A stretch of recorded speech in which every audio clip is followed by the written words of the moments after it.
the moment our fellow geeks, dweebs, nerds, and other unfortunates have been fervently waiting for has finally arrived.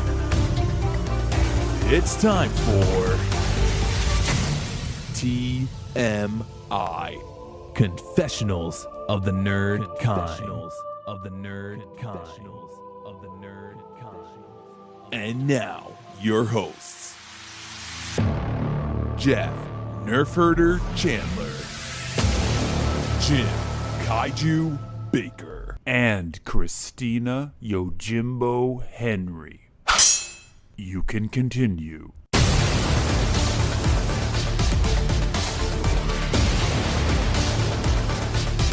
And now, let's get on with the show.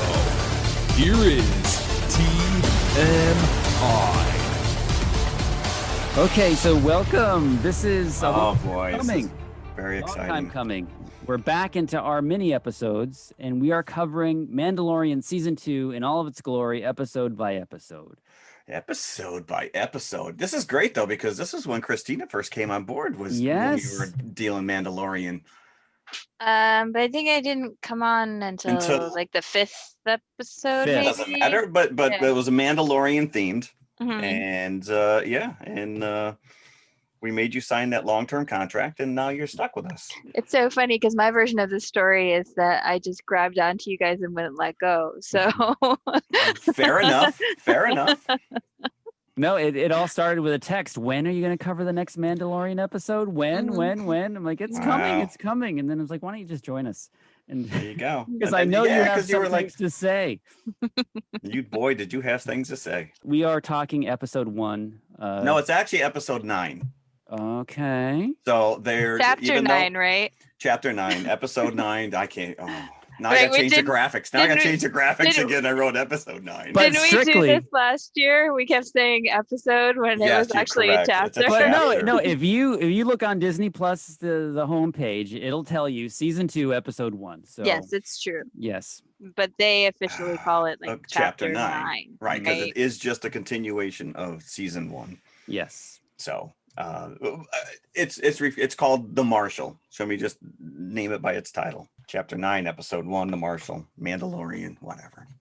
So yes, this has been a long time coming. We've been patiently waiting for this through the entire pandemic, just so we can get to this moment. Yes, we have. Although And- not many answers are given. This is a standalone. This particular. episode. Listen, it was well worth the wait. Yes, it was. And you ain't. What kind of answers are you looking for? I'm looking for more of that who the dark child saber. is? I'm looking for more of the dark saber. Oh, How they- he they- got that. So they give you previously on episode like a catch up, and they cut to that scene at the very end with what is his name, Gideon, when the Mandalorian Yes. is chasing him and he's on top of the TIE fighter. I'm like, if you had that dark saber, why wouldn't you just shish kebab him right then and there? That would have been the end of it. But only in hindsight, because you don't realize he has the blade until at the very end of the Yeah, episode. that was a reveal. That was a big reveal. Yes.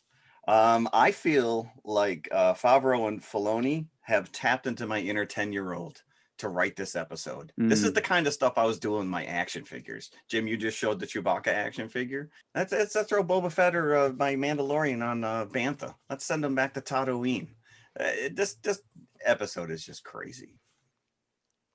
Well, I'm waiting for you, Jeff. I just said I gotta save my voice. Jim, I'm sorry. You lead this group. You are the voice of reason. I am just a blathering idiot that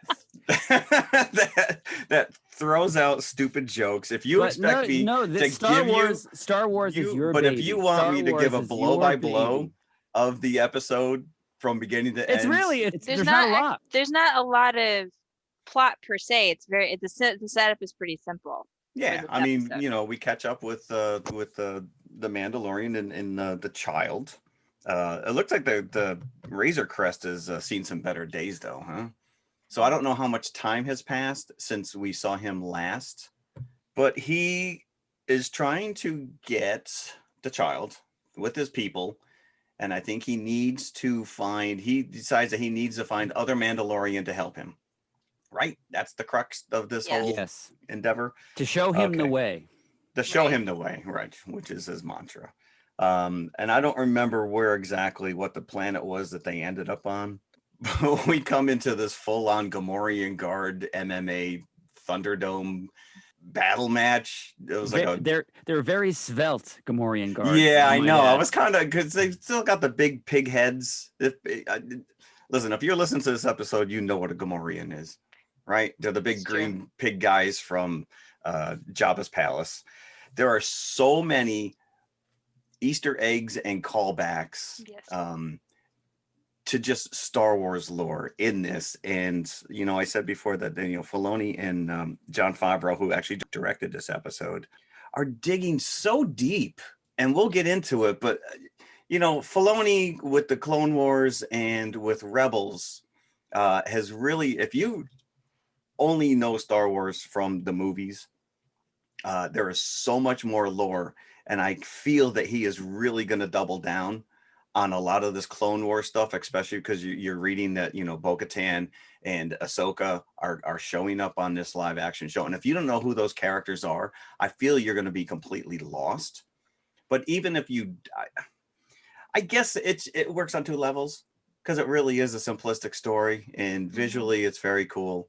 But again, there's so much like little nuanced stuff, like the Darksaber. I mean, we got into that at the end of last season. It's from the Clone Wars. Mm-hmm. And well, I mean, that's where you really see the story take shape is in the Clone Wars. Right. So the beginning of the show, Mando's gone to this planet to get some information from a guy who immediately tries to double cross him. John Leguizamo, by the way. Yes. But in voice only, he was not in costume. Right. Then you get super cute scene of the child, Baby Yoda, seeing the whistling birds thing come up on Mando's arm and closing his little because he crib. knows what's up. He knows what's going on. I did feel, because I think, in season 1, Baby Yoda, the child, was such a surprise and such a pleasant. This character is just jumped on the zeitgeist of like everyone just like, whether you are into Star Wars or not, you now know who Baby Yoda is. Mm-hmm. Because now my son, who didn't really care much about Star Wars one way or the other, he's watched them, but he's not a huge fan. Right. He wants the Baby Yoda brickhead. He wants the Baby Yoda plush. He sat and watched this episode, and I assume that he's going to be looking forward to every single episode of season 2. Although I did find it was a little, they placated to us by constantly cutting back to Baby Yoda reaction shots, because the story's not about him at all in this whatsoever. But you gotta. I understand. Show him, right? I know you gotta show, but that's just it, because he's such a larger than life presence now. You have to constantly go back and reassure the viewers. There he is. Oh, look, he's doing something cute. So after this initial sequence, which is very fun, and also sort of reestablishes Mando's badassery. Yep. Yes. Right, which is the important thing. Yeah, because this guy immediately has all of his thugs pull a gun on him, and I'm like, you know what this guy can do. Of course, the first information about the location of a Mandalorian is on supposedly the planet that's the farthest from the bright center of the universe, Tatooine. Where we keep returning over and over. Although that might be just the way that they say this place is a dish hole in this galaxy. Yeah, basically. Literally farthest from the brightest center of the universe. They go back to Tatooine and get another little interaction with the mechanic from previous episode on Tatooine. Amy Sedaris, who's right? Really funny and so delighted to see the child again. Can I take care of him? You need me to Yeah, if anything ever happens, I want this guy, basically. Yeah. She's like, she's totally willing to volunteer to be a babysitter, but he's Baby Yoda's going in the saddlebag this time. Off he goes to this supposedly dead settlement where there's rumors that there's a Mandalorian out there. Yep. So Mando walks into a bar and he talks to this the is bartender. like the start of a joke. It is. Mando walks into a bar. And he talks to the bartender who is Queequeg? And another Mandalorian, it appears, is standing in the doorway, and this Mandalorian is wearing what is clearly Boba Fett's armor. Boba Fett's armor. This was a stand up off the couch. Dude, I was a jaw drop. jaw drop off the couch, like They're gonna reveal this now of Mhm. all times, but it's Boba Fett. It's like off kilter Boba Fett. It's Boba yes, Fett it with a is. very- It is Boba Fett light. with a lovely red scarf. And Yep. we're going to get into some of that later. I shared with you guys some of the artwork from a Topps trading card set that came out in the 90s that it looks like these guys are now going back to and referencing. So it So- turns out that this isn't actually a Mandalorian, because right after he's introduced, he takes his helmet off. And as we know, you never remove your helmet if you're an Correct. actual Yeah. Mandalorian. Well, even the Mandalorian's not a Mandalorian. So even when, Right. when that helmet came off, you The see Jin- the reaction shot from Mhm. our Mando, like without Right. again another one of these great emotional reveals without ever seeing this guy's face. But Right. I don't even know. Correct. I don't even know if I could say it's Pedro. in the And armor I don't anymore, even you know. He still gets top credit, but I don't know. Yeah, I give up. But it turns out that this guy is the marshal of this town. Yep.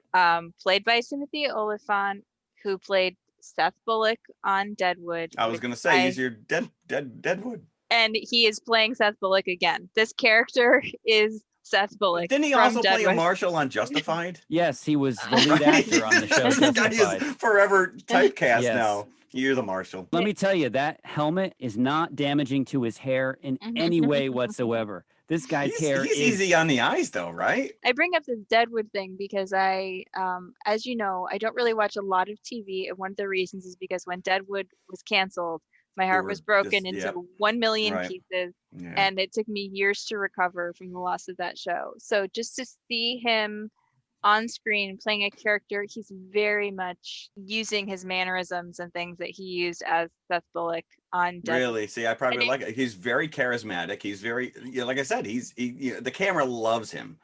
He's fun to watch. And he's great. He's perfect because he brings you a lot in a short period of time for this character. Yes. Yeah. And we know in past episodes, they tend to like bring out these characters and then dispose of them by the end. So it's nice to know that we could very well see him again. But the reveal of the Boba Fett armor, because you're on Tatooine, and the three of us had a throwdown in one of the season 1 episodes where it was teased that it could have been this mystery figure was Boba Fett, and I think Christina and I were both on the same page. It Yep. was Boba Fett, and Yep. Jim was adamant that it was not, and I am sorry to say that Jim was correct. You are sorry to say that I was correct. Well, no, I'm sorry to no. say I was not right. Okay. No. I still think based on the end of this episode that we were right. Well, but yes, and there's theories about this. Oh, wait, did we You mention only that we're see- going to spoil the shot of this? In that episode, you only saw that figure's feet and legs. And I said He one of the only had telltale the signs. upper portion of the armor, correct? He's Right. got the kneecap. There's most of the. He you're mostly right, has the upper body. Okay, But wow, here's the maybe. important thing, flashing back to that other episode. In that other episode where we were very insistent that it was Boba Fett, Yeah. we saw that he's wearing like a cape, right? Like you saw Yes. the edge Yeah, was like yeah, a yeah, long yeah. kind of Oh, cloak type man. thing. Wow, And you're the- reselling me on it now. And the character at the end of this episode, which we'll talk about Yep, later, was is also wearing a cloak, A and cloak. we know that it, Yeah, and like I said, the giveaway to me was the spur jangle noise. of the spurs, Mhm. which was Ben Burt threw that in there. So he finds the armor. He buys it off the Jawas. The Jawas, Right. obviously, So you're making that leap. The Jawas found it in the waste material of the Correct. Sarlacc right? Yeah. and cleaned it off, and they're Mhm. selling it now. So it begs the question: what happened to the wearer of that armor? and if who that is at the end, why did he allow that to happen? To happen. Right. To happen, Or to let is it it go, to Boba? let That's- someone else. That's to let- assuming that it's Boba Fett. That is assuming that it's That's Boba strongly Fett. assuming. Yes. It's strongly assuming, but again, all right, we're getting ahead of ourselves just a We little bit. definitely are. But So- the setup is now Mando sees this guy in the armor and he says, "Okay, you're not a Mandalorian, and I want that armor because you Yeah, know you have to it's- return it to my people." Yep. So the marshal says, "Okay, fine. I will give you the armor, but I need your help to get rid of this. It looks like a sandworm, right?" It's one of the grab boys from Trevor's. But it's a dragon, and It's a crate dragon. it's terrorizing the town. And he Mhm. says, if you help me destroy this dragon, then I will give you back the armor. So this is the setup for the rest of the episode. It's basically very similar to the setup of many Mandalorian episodes previously. It's very reminiscent of the Mudhorn. Was that Yeah. right? Yes, Correct. yes. Okay, I couldn't remember what the name of that creature was, but again, the crate dragon goes all the way back to the original Star Wars. It is the noise that Obi-Wan uses to chase away the Tusken Raiders after they attack Luke. Mhm. And they, crate dragons. The skeleton that 3PO crosses the desert is a crate dragon, or Right. it's always been referred to as a crate dragon. So the crate dragons has existed in the Star Wars timeline since day one. So one of the things that's great, I think, about this episode is it really goes a long way towards humanizing the Tusken Raiders. Yes. Yes. Yeah, because you got the right in the first in the New Hope, they're just savages. They're going to take out Luke and just ransack the land speeder and steal whatever. And Obi-Wan even says that they're skittish and you can scare them off, but they'll be back in larger numbers. And then obviously in the prequels, they're portrayed as even more savage, that they've now kidnapped Shmi, and it's up to Anakin, who goes and slaughters their entire people. But you're right, they communicate using hand signals and Yeah, it's almost like they use sign language to sign language. That's the Yeah. word I was looking for. Yeah. But we also know that they give their children birthday parties from Phineas and Ferb. Yes, that is true. But I think Yes. it's nice because it ends up having a very strong flavor of this, even more than some of the other episodes. There's a very strong flavor of a Western where you get like the frontier people We and even the get a Native good, bad, American and the ugly and reference. the Native American tribe Yeah. who are like coming into conflict on the frontier away from the rest of civilization, and they have to learn to work together to take out this mutual threat. Yes. I think this is a nice thing because, like I said, does go a long way towards sort of rehabilitating the Tusken Raiders as characters that are more than just monstrous figures. Right. And I really like the scene where they're trying to bring out the crate dragon to begin with, and they have as bait a bantha. And it kind of tricks you that it doesn't go for the bantha. Just it goes for the Tusken Raider. And let's just talk about this crate dragon is monstrous. Mm-hmm. It is not the little skeleton that 3PO passes, which apparently must have been a baby, because this thing is huge. And there's a really funny scene where they built a little model, and the marshal says it's not the scale. Right? And Mando says it's the scale. Right. There's so much goodness to this. Mm-hmm. It is just a fun episode to watch. And this is probably one of the longer episodes. I think it was like 39 minutes. This is 54 minutes. Yeah. Was it that long? Oh, I'm sorry. It went by so quick though, because it really is. But think about the fact, so we're now 9 episodes in. We've actually had more exposure to The Mandalorian than probably Rey, Finn, and the whole sequel trilogy altogether. It is such a lovely love letter to everything that Star Wars nerds as a kids. Like I said, my inner 10-year-old was probably throwing Boba Fett on the back of a bantha, action figure. And that's exactly what they do here is, you got Cobb Vanth, who's the marshal, riding around in Anakin's disposed of pod racer engine. And let me know, his hair is not blowing. That hair does not give an inch. No. You were really impressed by his hair. It should get its own salary. You think he would have a helmet hat, and we even got an R5D4 shout out. Yes. There's a lot here. We know for a fact that it is the original R5D4 because you actually see the bad motivator spot where it blows up in New Hope. And my husband pointed out the exact same thing. Yeah, no, this is the level that they're going to. And I'm like, you know what? We know who R2D2 was because C3PO introduced us. Right. I'm C3PO. This is my counterpart, R5. Or how does she know his name is R5D4? He's an R2 unit. Maybe he's an R5 unit, unless she speaks. But that's neither here nor there. We even saw in a flashback when Cobb was talking about the downfall of the Empire in Jedi, and you see the hologram of the second Death Star explode. And I'm like, was there like a news crew just sitting around waiting for that thing to blow to capture that on video? The rebels had a like a guerrilla news crew out there. Right? Yeah. And I didn't do too much digging, and I know, we've talked about this facility that they have out there to shoot this stuff and how immersive it is. But like these banthas, when they filmed this, out in the Tunisian desert, it's an elephant in a costume. And I'm wondering if they went to the same extent with this. I mean, the mouths are moving now. How much of it was CG versus practical? They were brushing one of its teeth. I know. The person was brushing its teeth at one point. That would be my job if I was a Tusken Raider. It's like you clean up the bantha poodoo. But this is the kind of thing where, like, if you're a super Star Wars geek, yes, you can find like 1 million tiny little layers and like strings to pull. And if you're not, I think you would just enjoy the story as it is. Yeah. And that would be enough for you, because I think it's a nice little complete arc.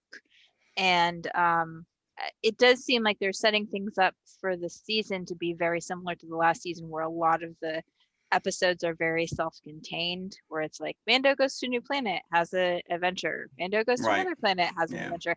I'd like to see them do a little bit more serial storytelling, where things are pulled from episode to episode.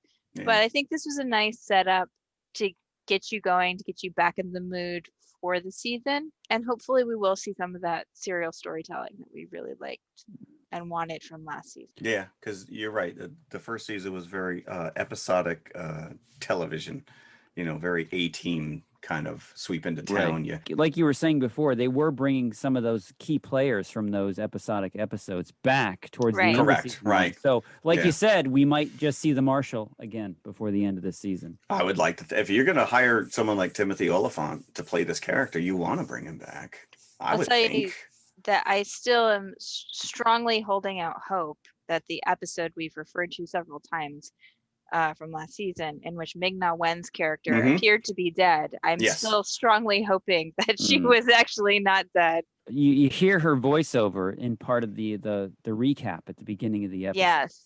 So that was the episode where we surmised that was Boba Fett. Right. Coming back onto her body. So again, let's go to the reveal at the end, which is, Mando gets the armor. He goes full Sheriff Brody on this crate dragon, blowing it up, from the inside. He basically feeds it a bomb-loaded bantha and explodes it. And stands there to make sure the bantha doesn't move and gets eaten himself. Right. So he gets eaten himself and then comes in. And then he takes the armor and he zips away on his speeder bike, and there's a figure watching him from a cliff.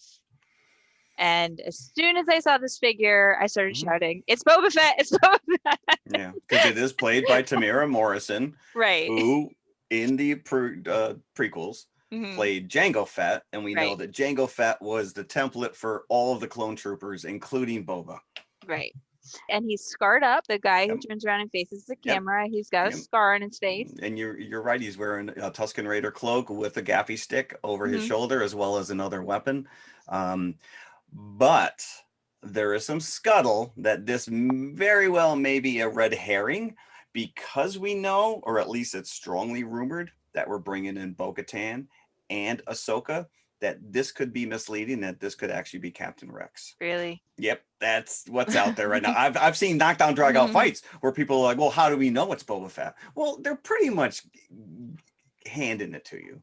I mean, you see his armor, you see that it's scarred, he went into the Sarlacc pit, right? And that the armor was recovered. You see this figure who is scarred. If you know things about the actor and the prequels and all that, then I think it would be a huge disservice if they didn't follow through and somehow it was Captain Rex. No, we were just misleading you. If you just Occam's razor the story, right, then it is Boba Fett. And I would be really disappointed. I agree with you. You don't go to that level of work and then tease me that this character is in fact still around. If he is still around, I want an explanation as to what's the story, how the Jawas got that armor. I think that would have to be an episode. Yeah. You know, just like Like one of those. a flashback episode Yes, of him yeah. going in the Sarlacc, and the whole episode is just Boba Fett. Just sitting in the Sarlacc. I mean, listen, you're gonna be digested over a 1,000 years. You have plenty of time to Time to figure get out how out. to get out of that thing. You know, even if your jetpack wasn't working, you still have tools at your disposal. Somehow he has to lose his armor in there. I don't know. Yeah. Or he got writers out. get on it. He got out, and the Jawas found him, and in exchange for their help, they took his armor. Ah, Yeah. yeah. Which yeah. I think is. But apparently he, you know, if that's the case, he abandoned it or decided, you know what, I'm done with this crap. Mhm. And just lives on the outskirts. Because it was established they were not in Mos Espa, but they were, like, it looks like there's only like 3 towns on all of Tatooine. Right. Right? It doesn't look like that big of a planet. That's what you always think of when you see these, like, you know, on a whole planet, this is where they all end up landing. But some of the, you know, it might be like our moon. Maybe there's only big enough for 3 towns. Maybe it's really like the size of the Sahara and I guess Desert. and Tusken Raiders indigenous to the entire planet, not just to one region.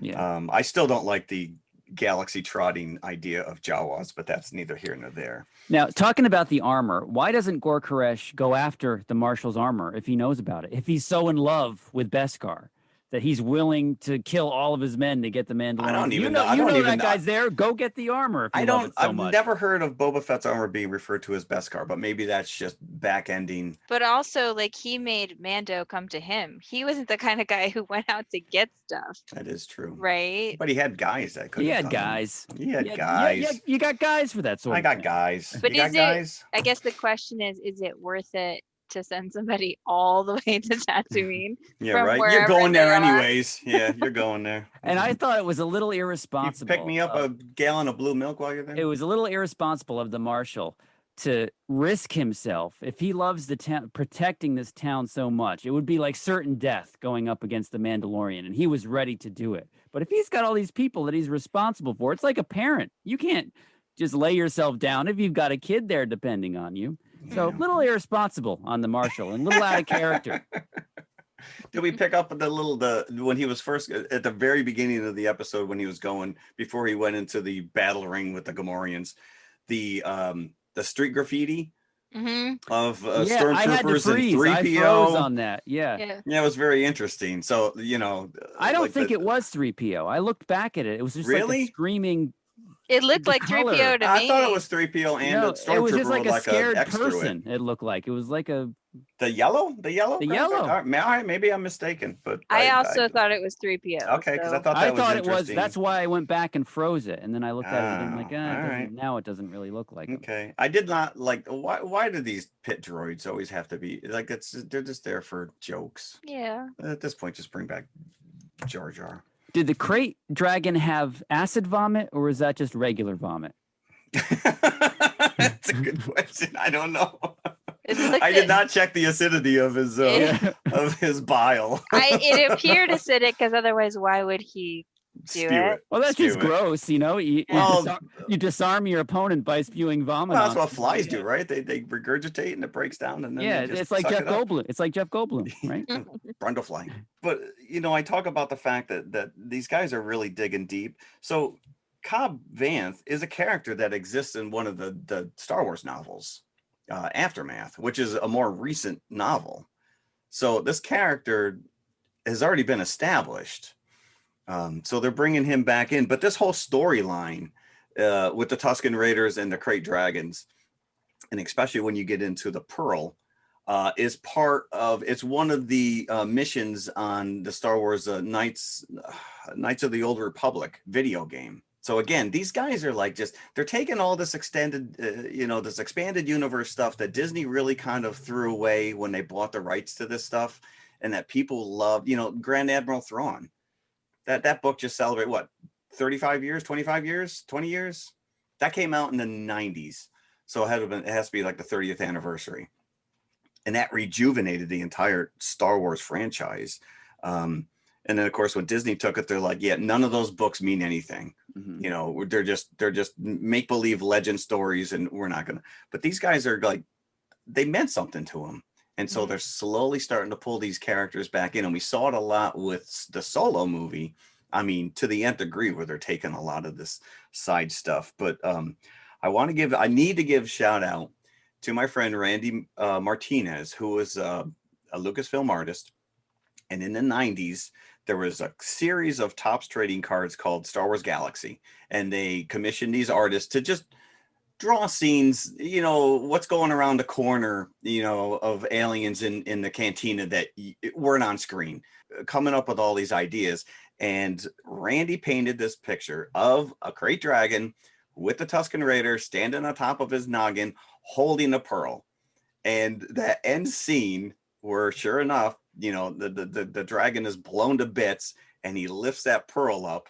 And I was just like, this is crazy, because they really are, just like you said, they're starting to pull on these threads, and just these little tiny moments that you wouldn't think are becoming canon. And I think that's really cool. Yeah, but then you start to see, so then like when you're watching it, it's for like all that stuff is for like the super fans. And Yes. then an hour after the episode comes out, there's 1,500 explainer articles for everybody who doesn't know anything about I'm at the upper echelon of that super nerddom. So this just feeds into my I don't know. It tickled me. I rewatched this twice in my head.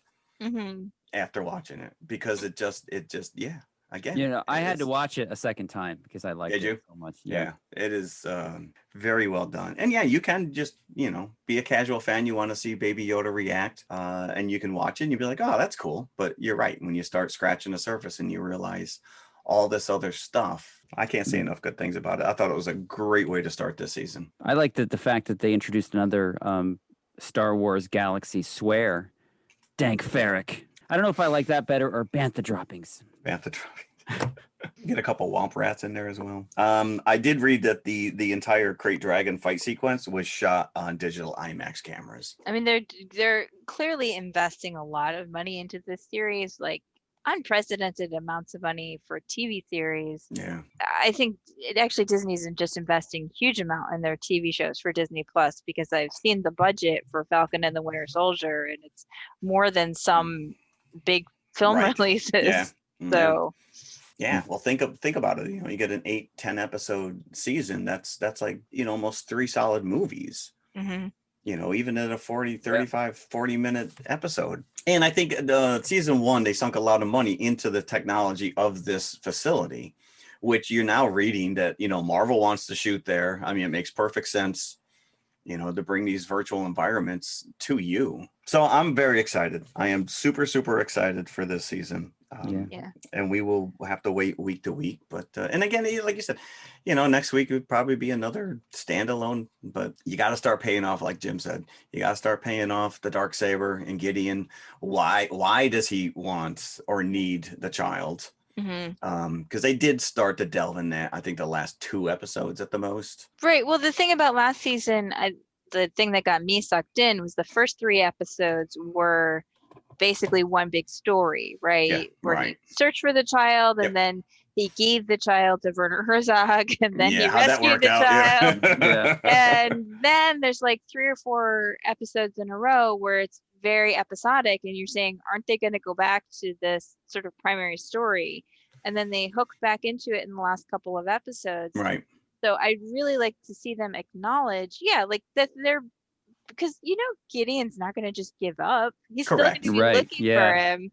So I think I would like to see him being hunted. I think I'd like to see a little bit more of why they want the child, and we've all had a lot of speculation about that. But this again is a really nice way to sort of reestablish the story, reestablish the world. Great performance by Timothy Olyphant, who's just such a likable actor. Yeah. So I think that this is a really positive way to start the season. I just hope we start to see things pay off. Yeah, I don't have the list in front of me, but I do know that, like last season, they have individual directors. I think that Bryce Howard's coming back for an episode. Mm-hmm. Like I mentioned, Favreau directed this. Is Taika coming back? I don't think so, but I do think Carl Weathers is going to direct one of the episodes. Yes, I do believe that. Carl Weathers. See how that goes. All right. I can't wait. It'll just be like a big, 2 Gamorrean guards fighting. in the ring. So yeah, I'm on board. Let's go. All right. So yeah, we have nothing bad to say about nothing this. bad we're to say. We're just gushing like nerds. Yeah, yeah. Sorry. So I'll wear next it on my week, sleeve. keep an eye out because we're going to be putting out these episodes like sort of an addendum to our normal episodes. Yes, So yeah. we're going to try to get these out as early as we can. And we got to ride the wave, baby. Ride the wave. All right, cool. Well, thanks for listening. I hope you guys at least stay with us through this series. And if you don't listen to us normally, check us out. Definitely do deeper dives on big movies. That's it. That's it. All That's right. it. Show's over. Thank This is you. the way. May the force Bye. be with you. Hello, everybody. If you liked the podcast you just heard, then please follow TMI on all of our social media outlets. First and foremost, email us at tmipodcast2018@gmail.com. That is tmipodcast2018@gmail.com. And you can follow us on Twitter at TMI_podcast2018. Stop over, say hi, give us a compliment. We'd love to hear from you. Awesome. Make sure you follow us on Instagram as well, which is also TMI_podcast2018. And of course, we are on Facebook, facebook.com/TMI Podcast 2018. And it should be noted, we also have a community page, so join the forum. And if you like to watch YouTube, you can see us at TMI Podcast 2018, all one word. Look for the popcorn bucket. Popcorn bucket. Or you could just go to our website, which has every link there, TMIConfessionalspodcast.com. And we'll see you at the concession stand. We'll save some popcorn for you. Dank Ferrick.